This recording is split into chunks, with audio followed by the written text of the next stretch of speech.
تو بچوں کے حوالے سے ہمارے دین کے اندر جو رہنمائی ہے، جو ہدایت ہے، وہ ایسے ہی وسیع ہے، کشادہ ہے، کھلم کھلا ہے، واضح ہے، جیسے بڑوں کے لیے ہے، جیسے جوانوں کے لیے ہدایات ہیں، جیسے بزرگوں کے لیے ہدایات ہیں۔ ہمارے دینی تعلیمات کے اندر ایسے ہی بچوں کے لیے، چھوٹی عمر کے لڑکوں کے لیے بھی پوری کی پوری ہدایات ہے۔ ضرورت ہے کہ ہم ان کو سمجھنے کی کوشش کریں، چاہے ہمارے اپنے بچے ہیں، چاہے ہماری سرپرستی کی وجہ سے کسی اور کے بچے ہیں۔ اس معاملے میں دو چیزیں بڑی قابل غور ہیں۔ ویسے تو ان کے بڑے حقوق ہیں، ایک لمبی چوڑی فہرست ہے، لیکن میں نے چونکہ اپنے موضوع کے دائرے میں رہنا ہے تو میں جو بیان کرنا چاہتا ہوں وہ یہ ہے کہ بچوں کے حوالے سے خدا نے، ہمارے دین نے، اللہ تعالیٰ کے پیارے عظیم پیغمبر علیہ الصلاۃ والسلام نے جو ہمارے ذمہ داریاں سونپی ہیں بچوں کے حوالے سے، وہ دو طرح کی خاص طور پر ہیں۔ نمبر ایک کفالت، یعنی ان کی دیکھ بھال، ان کی نشو و نما، ان کی غذا، ان کے نان نفقے کا خیال کرنا، یہ نمبر ایک۔ اور نمبر دو ان کی تعلیم و تربیت، چاہے ہمارے اپنے بچے ہیں، چاہے کسی اور کے بچوں کی ہمیں سرپرستی ملی ہوئی ہے، جیسے یتیم بچے ہوتے ہیں، ٹھیک ہے، اور چچا ہونے کی حیثیت سے، ماموں ہونے کی حیثیت سے، ننیال، ددیال، کوئی بھی خاندان کے فرد ہونے کی حیثیت سے ہماری ذمہ داری اگر آ جاتی ہے تو دو ذمہ داریاں بچوں کے لیے قابل غور ہیں۔ نمبر ایک کفالت، اور نمبر دو ان کی تعلیم و تربیت۔ سرپرستی کے بعد اگر ان دو چیزوں میں کوئی کمی رہ گئی ہے تو خدا کی بارگاہ میں اس کا حساب دینا ہوگا، چاہے ماں باپ ہونے کی حیثیت سے، چاہے سرپرست ہونے کی حیثیت سے، اللہ کی بارگاہ میں اس کا حساب دینا ہوگا کہ تم نے گنجائش کے باوجود بھی کفالت کیوں نہیں صحیح طرح ادا کی، اور تم نے گنجائش کے باوجود ان بچوں کو تعلیم اور تربیت کیوں نہیں دی۔ کلکم راعٍ و کلکم مسئول عن رعیتہ، تم میں سے ہر شخص ایک نگران ہے اور نگرانی کے متعلق کل سوال کیا جائے گا کہ تم جس چیز کے نگہبان تھے، نگران تھے، تم نے نگہداشت میں کوئی کمی تو نہیں چھوڑی، تم نے کوئی نقصان تو نہیں پہنچایا، تم نے فرائض میں کوئی کوتاہی تو نہیں کی۔ تو دو چیزیں ہیں بچوں کے لیے، نمبر ایک کفالت اور نمبر دو تعلیم و تربیت۔ اگر یتیم بچہ ہے نا، کسی اور کا بچہ ہے، اس کے لیے بھی آپ علیہ الصلاۃ والسلام نے بشارت سمجھیں، یا بشارت کو سن کر یہ سمجھیں کہ یہ معاملہ اتنا بڑا ہے اس لیے اس کا انعام بھی اتنا بڑا ہے۔ یہ بات یاد رکھیے، انعام بڑا ہوتا ہی تب ہے جب وہ معاملہ اہم ہوتا ہے۔ ان عظم الجزا مع عظم البلا، یہ ایک اصول ہے جو حدیث شریف میں استعمال ہوا کہ جب آزمائش بڑی ہوتی ہے تو پھر انعام بھی بڑا ہوتا ہے۔ انعام کا بڑا ہونا اس کا مطلب ہی یہی ہے کہ آزمائش بڑی تھی، اس وجہ سے انعام بھی بڑا ہے۔ حسنین کریمین کا بہت بڑا انعام ہے، اگر ان کو جوانان جنت کی سرداری ملی ہے تو دنیاوی زندگی کی آزمائش دیکھ لیں۔ حضرت فاطمہ الزہرا رضی اللہ عنہا کا بہت بڑا انعام ہے، اگر انہیں خواتین جنت کی سرداری ملی ہے تو ان کی زندگی کو دیکھ لیں، ان کی غربت کو دیکھ لیں، تنگ دستیوں کو دیکھ لیں، حالات کو دیکھ لیں۔ اگر جناب بڑی عمر کے افراد کی سرداری شیخین کریمین حضرت ابوبکر، حضرت عمر رضی اللہ عنہما کو ملی ہے تو ان کی زندگیاں دیکھ لیں۔ تو خود آپ علیہ الصلاۃ والسلام کو اگر انبیاء کی سرداری ملی ہے، پیغمبران کی سرداری ملی ہے، تو آپ خود آپ علیہ السلام کی زندگی کو دیکھ لیں کہ کیسی تکالیف سے بھری پڑی ہے۔ تو انعام تب بڑا ہوتا ہے جب اس کی آزمائش بڑی ہوتی ہے۔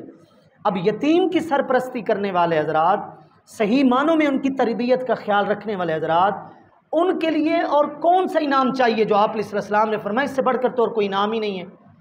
ہماری انگلیاں آپ علیہ الصلاۃ والسلام کی انگلیاں جیسی ہیں نہیں ہیں، ٹھیک ہے، لیکن میں صرف سمجھانے کی غرض سے وہ ایک جو حصی اشارہ ہوتا ہے نا، اس حوالے سے میں انگلیاں کھڑی کر رہا ہوں کہ آپ علیہ السلام نے ایسی انگلیاں کھڑی کی ہیں اور فرمایا کہ انا و ہوا کہاتین، میں اور یتیم کی دیکھ بھال کرنے والا، یتیم کے سر پہ دست شفقت رکھنے والا، اس کی تعلیم و تربیت کا خیال رکھنے والا، اس کی کفالت کرنے والا، میں اور یتیم کا خیال رکھنے والا، اے لوگوں ایسے ہی ہیں جیسے یہ دو انگلیاں۔ اب دیکھیں کیا فاصلہ ہے اس میں، کوئی دوری تو نہیں ہے، لیکن ایسے ملا کر بولا جائے تو قرب کتنا ہے، مطلب بروز حشر اور جنت میں وہ شخص میرے اتنے قریب ہوگا جیسے یہ دو انگلیاں قریب ہیں۔ کون؟ جس نے یتیم کا خیال رکھا ہے۔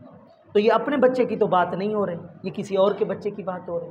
تو بات اصل سرپرستی کی ہے کہ جو چھوٹے بچے ہوتے ہیں وہ کسی کے بھی ہوں، لیکن کسی اعتبار سے اگر وہ ہماری نگرانی میں آ رہے ہیں، ہماری دیکھ بھال میں آ رہے ہیں، تو پھر ہمیں ان کو ضائع کرنے کا کوئی حق نہیں.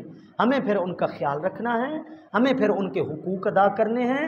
اور میں بار بار زور دے رہا ہوں کہ ان کے حقوق میں سر فہرست 2 چیزیں ہیں. نمبر 1 ان کی کفالت، اور نمبر 2 ان کی تعلیم و تربیت. اب پچھلے جمعے کا جو ہمارا موضوع تھا لیبر ڈے اور مزدوروں کی وجہ سے، 1 مئی کی وجہ سے مزدوری، اس حوالے سے میں آج والے موضوع کو ملانا چاہتا ہوں کہ بڑی عمر کے جو مزدور ہیں اس پر تو میں گزشتہ جمعے میں تفصیل سے آپ سے بات کر چکا ہوں. لیکن بدقسمتی ہے، حالات یہ ہیں کہ جس چیز کا ریشو بڑھتا جا رہا ہے، آئے روز بڑھتا جا رہا ہے، اور ایک بڑی عجیب حد تک وہ ریشو پہنچ رہا ہے، وہ یہ ہے کہ وہ عمر بچوں کی جو پڑھنے کی تھی وہ اب عمر ان کی کمائی میں استعمال ہو رہی ہے. وہ عمر ان کی جو مکتب میں، کسی اسکول میں، مدرسہ میں قرآن پاک، دیگر تعلیم، دینی دنیاوی تربیت حاصل کرنے کی تھی، وہ محنت اور مزدوری کے اندر جناب ان کی جا رہی ہے. آپ یہ اینٹیں بنانے والے جو مرکز ہیں نا، آپ جہاں جا کر دیکھیں، جہاں اینٹیں بنتی ہیں، یہ جو برکس ہوتے ہیں نا، دیکھو سسرے کے بٹھے آتے ہیں سے، یہ جو جگہ ہوتی ہیں، آپ یہاں جا کر ایک نظر دوڑائیں، آپ حیران ہو جائیں گے کہ اینٹیں بنانے یا اینٹوں کو اٹھا کر دوسری جگہ لے جانے میں جو بچے کام کر رہے ہیں، کیا ان کی یہ عمریں ہیں؟ آپ ورک شاپس پر جائیں، آپ موٹر سائیکل والوں کے پاس جائیں، جو ان کے پاس رکھے ہوئے اوزار ہوتے ہیں نا، ان کا وزن بھی شاید زیادہ ہوتا ہے، لیکن جو بچے کام کر رہے ہوتے ہیں وہاں ایک ہنر سیکھنے کے چکر میں جو ان کی عمر اور ان کا بچپن ضائع ہو رہا ہوتا ہے، قتل ہو رہا ہوتا ہے. آپ جا کر دیکھیں کیا ان کی وہ عمر تھی یا ان کی وہ عمر پڑھنے کی تھی. 3 چیزیں قابل غور ہیں. بچوں کو یہاں تک کون لے کر آیا ہے؟ کیا مجبوری ہے کہ ماں باپ اپنے بچوں کو اس طرف کیوں بھیج رہے ہیں؟ نمبر 1 ماں باپ کی غربت، نمبر 2 ماں باپ کی اپنی بے شعوری، اور نمبر 3 حرص، لالچ، ادھر سے بھی آ جائے ادھر سے بھی آ جائے. آپ کو کثیر لوگ ایسے ملیں گے، آپ حیران ہو جائیں گے کہ اچھے بھلے ہیں، کھاتے پیتے گھرانے سے تعلق رکھتے ہیں، پڑھا سکتے ہیں، اپنے بچوں کا تعلیمی خرچ اٹھا سکتے ہیں، لیکن نہیں پڑھانا، انہوں نے تعلیم تربیت نہیں دینی. نہیں یار، کچھ کما لے گا، کچھ میں کما لوں گا، کچھ وہ کما لے گا، گھر میں آ جائے گا. ان کی ساری نظر ایسے حرص اور لالچ کے اوپر ہے کہ یہ کھانا جو خالی پڑا ہے نا، اس کھانے سے بھی ہمارے گھر میں کچھ نہ کچھ آنا چاہیے، حالانکہ ضرورت وہاں پر نہیں ہے. جو بے شعوری کی میں نے بات کی، تو وہ چونکہ ان کو کون سکھائے کہ تعلیم کی اہمیت کیا ہوتی ہے؟ بھائی ہمارے دین کا تو آغاز ہی تعلیم سے ہوا ہے. کیا ہمیں پتہ نہیں ہے کہ پہلی وحی کون سی نازل ہوئی ہے؟ اقرا بسم ربک الذی خلق، غار حرا میں. یہ کس سے نازل ہوئی ہے؟ خلق الانسان من علق، اقرا وربک الاکرم الذی علم بالقلم، علم الانسان ما لم یعلم. علم کی بات ہے، پڑھنے کی بات ہے، قلم کے ذریعے لکھنے کی بات ہے. یہ قرآن نازل ہو رہا ہے اور پہلی وحی، پہلا پیغام آپ علیہ السلام کے سینہ اقدس پر علم کا آ رہا ہے، تعلیم و تربیت کا آ رہا ہے. الرحمن علم القرآن، خلق الانسان علمہ البیان. تخلیق انسانی کا جہاں ذکر ہے وہاں تعلیم انسانی کا ذکر ہے. وَيُعَلِّمُهُمُ الْكِتَابَ وَالْحِكْمَةَ وَيُزَكِّيهِمْ. بعثت انبیاء کا ذکر ہے کہ میں نے نبی اور رسول کیوں بھیجے؟ تاکہ تمہیں تعلیم دی جائے، تاکہ تمہارے من کو صاف کیا جائے. تو وہ تعلیم، وہ تربیت، وہ علم، وہ شعور جہاں سے ہماری پیدائش جڑی ہوئی ہے، جہاں سے ہمارے دین کی پہلی وحی جڑی ہوئی ہے، تو وہ ماں باپ کی جہالت ہی ہوگی کہ ان کو سمجھ نہیں آ رہی کہ ہم دولت کے باوجود بھی اپنے بچوں کو اچھی تربیت نہیں دے رہے. کاروباری بندہ ہے تو وہ کہے کہ جناب یہ کیا کرے گا پڑھ کر، اس کی میں نے کوئی نوکری تھوڑی لگوانی ہے. میرا باپ جناب یہی دکان چلا گیا، میں چلائے بیٹھا ہوں، اب میرا بچہ ہے وہ یہی دکان چلائے گا، کیا کرے گا پڑھ کر؟ یہ ایک بڑی عجیب سوچ ہے. اس کو پتہ ہی نہیں ہے کہ پڑھا لکھا بندہ جو دکان چلا سکتا ہے وہ ان پڑھ نہیں چلا سکتا. ان پڑھ کو پھر تجارت کے شرعی اصول سمجھانے پڑیں گے، اس کو بتانا پڑے گا کہ دھوکہ کیوں غلط ہے، اس کو بتانا پڑے گا فریب کیوں غلط ہے، اس کو بتانا پڑے گا کہ تم لوٹ مار نہیں کر سکتے، اس کو بتانا پڑے گا کہ تم جھوٹی قسمیں نہیں اٹھا سکتے کاروبار کی خاطر. لیکن یہ چیزیں تعلیم سے براہ راست اس کے پاس آتی ہیں. یہ مطلب ہی نہیں ہے میرے کہنے کا کہ مدرسے میں اپنے بچوں کو بھیجیں اور ان کی سیدھی وہاں سے بریک لگے تو مسجد کے مصلی کے اوپر لگے. 10 سال آپ نے پڑھایا، 12 سال پڑھایا، عالم کورس کروایا، مفتی کورس کروایا، جناب بالآخر نتیجہ کیا نکلا؟ آئے وہ مسجد کے جناب مسلح کے اوپر ہے، اس کے علاوہ تو وہ کام کو کر ہی نہیں سکتا، کلخانیوں کے اوپر تقریریں کرے، گھروں میں جا کر ختم پڑے، اور کوئی اس کو کام آتا نہیں ہے۔ میرے تو یہ کہنے کا مقصد ہی نہیں ہے۔ آپ عالم بنائیں، اپنے بچوں کو لے آئیں اس کو دکان کے اوپر۔ آپ خود سوچیں، جو عالم دین ہو کر جو دکان کو چلائے گا اور جس دیانتداری سے چلائے گا، وہ بھلا ان پڑھ چلا سکتا ہے؟ وہ جاہل آدمی چلا سکتا ہے؟ نہیں چلا سکتا۔ آپ لے جائیں اس کو بزنس کی طرف لے جائیں، آپ اس کو کاروبار کی طرف لے جائیں، آپ اس کو ڈاکٹر بنانا چاہتے ہیں ڈاکٹر بنائیں۔ ایک شخص عالم دین بھی ہو، اس کے پاس علم ہو، اور پھر وہ ڈاکٹر ہو، مریض کے لیے صحیح معنوں میں مسیح تو وہی بنے گا نا۔ اور جس بندے کے پاس دین کا علم نہ ہو اور وہ ڈاکٹر ہو، وہ حالات ہمارے سامنے ہیں۔ میرے کہنے کا ہرگز مقصد نہیں ہے کہ آپ اپنے بچوں کو دین تعلیم دیں تو پھر آپ یہی سوچیں کہ بس وہ ادھر ہی آئے۔ اچھا چلیں، اگر ادھر بھی آئے، میں ادھر ہی آیا ہوا ہوں، مثال کے طور پر میرے ماں باپ نے مجھے حافظ بنا، عالم بنایا، مفتی کورس، ساری چیزیں میں کور کر کے بالآخر یہ آپ کے پاس آیا بیٹھا ہوں۔ دل سے پوچھیں، دل سے پوچھیں، اس میں کیا عیب ہے؟ ایک بحثیت مسلمان تھوڑا سا پوچھیں، مجھے بتائیں، اگر میں مسلح کے اوپر کھڑا ہوں، میری بات کو ذرا دل میں جگہ دیجیے گا، اگر میں مسلح کے اوپر کھڑا ہوں، عید کے اوپر میرے والد صاحب اکثر میرے پاس اس مسجد میں آتے ہیں، عید میرے پیچھے پڑھ کر جاتے ہیں، میں مسلح کے اوپر کھڑا ہوں اور پچھلی صف کے اوپر میرے والد صاحب اگر کھڑے ہیں، کیا باپ کے لیے خوشی نہیں ہے کہ وہ اپنے بیٹے کے پیچھے نماز پڑھ رہا ہے؟ ٹھیک ہے، ہم مولوی گیرے کے خلاف ہو گئے، ساری باتوں کو میں ذرا سائڈ میں رکھتا ہوں، مجھے یہ بتائیں، کیا باپ کی خوش نصیبی نہیں ہے کہ وہ بیٹھ کر سن رہا ہے اور اس کا بیٹا منبر رسول پہ بیٹھ کر لوگوں میں تبلیغ کر رہا ہے؟ یہ ہم نے کیسی کیٹیگریاں بنا رکھی ہیں، اپنی خود بنا رکھی ہیں، یہ صف بندیاں ہم نے بنائی ہیں، یہ تقسیم ہم نے کی ہے۔ اچھا دوسرے لفظوں میں یہ غور کریں، آپ کوئی ایرے غیرے اتھو نتھو کو نہ لے کر آئیں مسلح کے اوپر۔ میں تو خود اس چیز کے خلاف ہوں کہ مذہب کو اگر نقصان پہنچا ہے تو ان پڑھ مولویوں کی وجہ سے پہنچا ہے، میرا تو اپنا بھی یہی نظریہ ہے، اور میں اس کا اظہار بھی آپ لوگوں کے اندر کرتا رہتا ہوں۔ آپ انٹرویو لیں، آپ شرط شرائط رکھیں کہ ہماری مرکزی مسجد ہے اور ہماری مسجد کا جو امام ہے، خطیب ہے، نماز پڑھانے والا ہے، لوگوں کو مسئلے بتانے والا ہے۔ کراچی کی بعض مساجد میں یہ سختیاں تھیں، میں وہاں رہ کر آیا ہوں، وہ اپنی زیر سرپرستی اپنے اماموں کو تعلیم دلواتے ہیں ہائی لیول کی، تاکہ ہماری مسجد کا امام کوالیفائڈ ہو، پڑھا لکھا ہو، لوگ آئیں اور بات کریں، ان کو پتہ چلے کہ میں کس امام سے بات کر رہا ہوں۔ 7 سال میں وہاں رہا ہوں، میں نے 2 سال مفتی کورس کیا ہے، 5 سال میں نے وہاں پر پڑھایا ہے، میں آپ سے یہ حقیقت بات کروں، بعض مساجد میں بڑا سخت وہاں پر نظام ہے۔ آپ انٹرویو لیں کہ جناب ہمارے شہر کی مرکزی مسجد ہے، ایسے نہ آ جائے جس کی آواز خوبصورت ہے چلے بھائی آنے دیں، پڑھا لیا آپ نے، رکھ لیا، اب آپ اس کو اچھی تنخواہ دیں۔ یہ ساری باتیں کو میں اپنے لیے راہ صاف نہیں کر رہا، آپ کی دعاؤں سے الحمدللہ میرا روزگار، میری ذریعہ آمدنی وہ کو مسجد سے جڑا ہوا نہیں ہے۔ وہ دوست جو باہر کے بیٹھے وہ تو نہیں جانتے، جو جہاں کے ہیں وہ سب جانتے ہیں۔ یہاں پر میرے آنے سے پہلے ذرا مال وال کا بھی حساب تھا، یہ کوئی ایسا ویلا شیلا آتے ہیں نا، وہ بھی میں نے بند کروا دیا یہاں پر، آپ تقریر سنا کریں۔ میں کہنا یہ چاہتا ہوں کہ اگر آپ نے سوچ سمجھ کر امام رکھا ہے، پھر آپ نے اس کو اچھی تنخواہ دی ہے، چلیں اتنا ریشو رکھ لیں جو فیکٹریوں کے اندر مزدور لے رہا ہے 8 گھنٹے کی، 25,000 یہ وہ آپ یہاں سے سٹارٹ لے لیں۔ کون سا باپ نہیں چاہے گا، کون سا باپ نہیں چاہے گا کہ میرے بچے کا معاشی روزگار بھی ٹھیک ہو اور ساتھ معاشرے میں اس کی عزت بھی ہو؟ مجھے بتائیں کون نہیں چاہے گا؟ کوئی بہت زیادہ ہی بے دین ہوگا اور سر پھرا ہوگا جو اب بھی قبول نہیں کرے گا یہ پیشکش؟ بھئی تنخواہ اتنی اچھی ہو کہ گھر چلا سکے اور اپنے بچوں کا پیٹ پال سکے، اور ساتھ معاشرہ اس کی عزت بھی کرے، اس کو جھک کر سلام کرے، اس کے پیچھے نماز پڑھی جا رہی ہے، کون نہیں چاہے گا؟ یہ سارے چاہیں گے۔ لیکن اگر ہم نے اس مسلح کی اور اس منبر رسول کی یہی عزت کرنی ہے جو ہم معاشرہ سارے مل کر کر رہے ہیں، تو پھر اس کا نتیجہ رزلٹ ہمارے سامنے ہے کہ جناب سکول بھر جائیں گے اور جہاں دینی تعلیم ہو جائے گی وہ ختم۔ کیوں جناب 12 سال ہم پڑھائیں، عالم کورس کروائیں، اور جناب اس نے جانا کیا ہے، وہ کلخانیوں پر جانے اور کیا کرنا، اس کی تو کوئی عزت ہی نہیں۔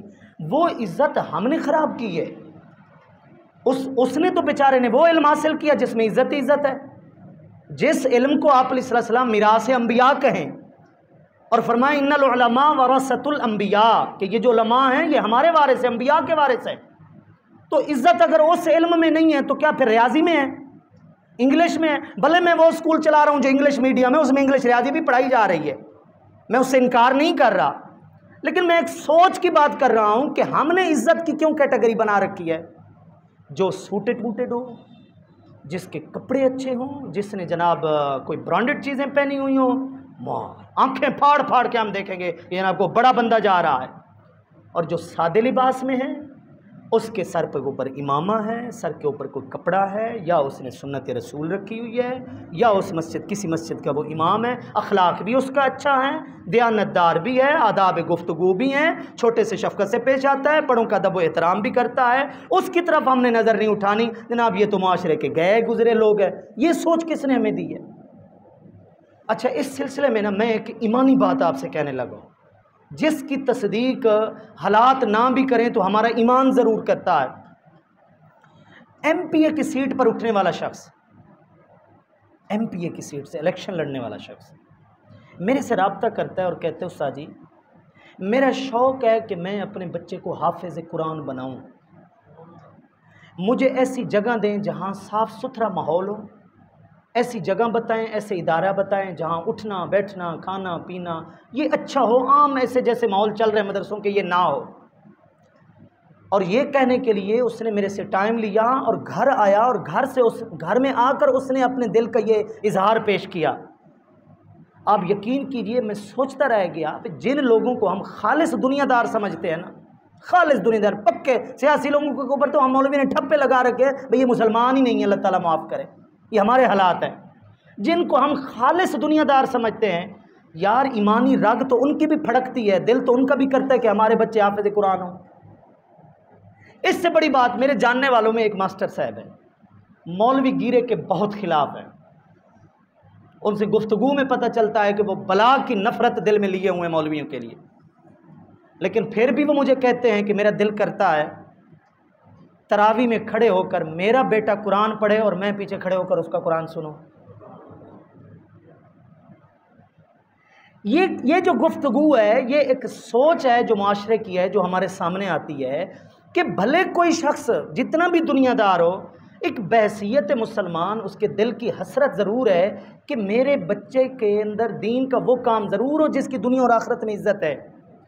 لیکن ہمارے ماحول نے، ہم نے جو ماحول پیدا کیا ہے نا، وہ ماحول ایسا پیدا کر دیا ہے کہ اچھے بھلے لوگ جو یہ خواہش رکھتے ہیں لیکن اس خواہش پر عمل اس لیے نہیں کرتے کہ جو اس کا نتیجہ نکلتا ہے اس کی معاشرے میں عزت نہیں ہے، اس کی معاشرے میں عزت نہیں ہے۔ آپ تنخواہ کو دیکھ لیں، ایک بندہ 8 گھنٹے ڈیوٹی کرتا ہے، اس کی تنخواہ کو دیکھ لیں، ایک بندے کو آپ نے پورے 24 گھنٹے کے لیے بند کر دیا ہے کہ 5 نمازوں کا حساب ہم نے تیرے سے لینا ہے، کون سی نماز میں تو غیر حاضر تھا یہ نہیں ہونا چاہیے، لیکن آپ اس کی تنخواہ کا بھی حساب۔ اس میں کون قصوروار ہے؟ اس میں ہمارا پورا سماج قصوروار ہے۔ اس میں صرف مسجد کے انتظامیہ نہیں، اس میں نمازی حضرات بھی قصوروار ہیں، صرف نمازی نہیں پورا محلہ بھی قصوروار ہوتا ہے کہ جس کو مل کر عزت دینی تھی حکمرانوں نے تو اس چیز کو شروع سے خیر اہمیت ہی نہ دی کہ دین کے ان کاموں کی سرپرستی لی جائے، وہ تو ویسے کام الگ ہو گیا نا، لیکن اس کے بعد ذمہ داری ہمارے اوپر اجتماعی طور پر تھی، لیکن اس کی جو ہم نے ذمہ داری اٹھائی وہ بھی ہمارے سامنے۔ اس کا نقصان یہ ہوا جو میں موضوع چھیڑے بیٹھا ہوں کہ وہ عمر بچوں کی جو پڑھنے کی تھی وہ درزی کے پاس 10 سال لگائے جا رہے ہیں۔ کیا کیا جی 10 سالوں میں؟ شلوار بنا لیتا ہے، شلوار کھڑی کر لیتا ہے، قمیض بنا لیتا ہے۔ کتنے سال ہو گئے؟ 10 سال، اور 10 سال میں ابھی تک پورا ہنر نہیں سیکھا۔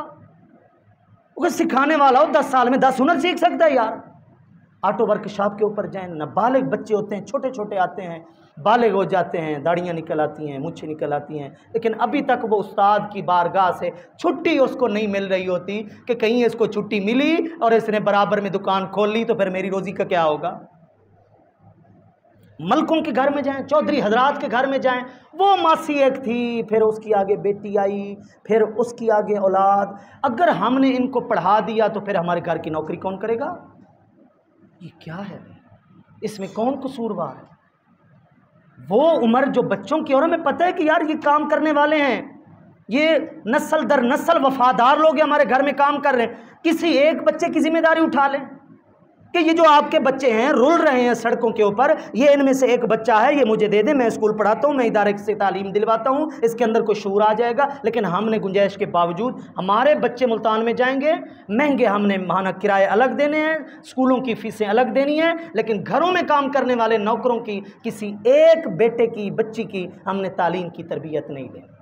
جب اس کی شادی آئی تھوڑا بہت جہیز لے کر دیا اور منہ بند کر دیا، جی ملک صاحب نے جو ہے نا وہ ہمارے ساتھ بڑا حسن سلوک پیش کیا ہے، اس کا کوئی فائدہ نہیں ہے، اس نے چاٹنا نہیں ہے فرنیچر کو۔ اگر اس کو تعلیم و تربیت ملک صاحب نے دی ہوئی ہوتی تو شاید وہ عمر بھر اپنے ملک کو دعائیں دیتی، لیکن یہ چیز نہیں ہے۔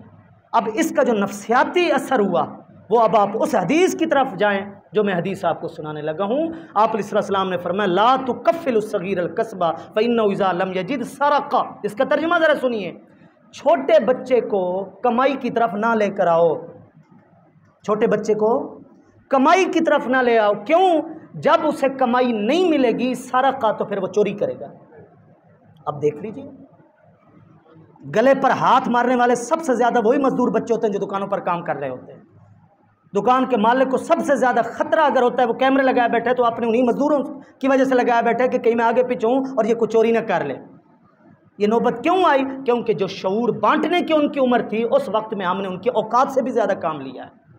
ایک جوان آدمی کے لیے بھی مقرر ہے 8 گھنٹے، لیکن اس نے سارا دن جو ہے نا رگڑنا ہے ہم نے اس کو، اور اس سے وہ کام لینا ہے کہ سمجھ نہیں آ رہی بھئی یہ اتنی عمر ہے صحیح جتنا ہم اس بچے سے ہم کام لے رہے ہیں۔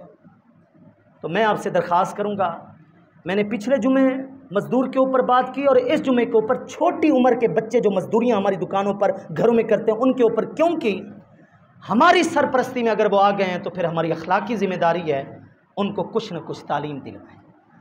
آتے ہیں کام کر لیں، ایک پیر میں کام کر لیں، دوسرا پیر ان کے لیے کچھ نہ کچھ اس کام کے لیے ضرور ہو۔ پڑوس میں مسجد ہے، کوئی پڑھا لکھا شخص ہے، کوئی ٹیوشن رکھوا دیں، کوئی قرآن کی تعلیم دلوا دیں، یہ اصل ہوگا۔ آپ کی دکان سے وہ نہ بھلے کچھ سیکھ کر جائے، لیکن جتنے دن آپ کے پاس رہا ہے آپ نے اگر اس کو یہ سکھایا ہے، یہ دنیا آخرت کے لیے آپ کے لیے بھلائی۔ اور اس چیز کی ضرورت ہے کہ ہر کام کے لیے حکمرانوں کی طرف نگاہ نہ اٹھائیں، جو کام ہم کر سکتے ہیں مخلوق کی بھلائی کے لیے وہ ہمیں کریں۔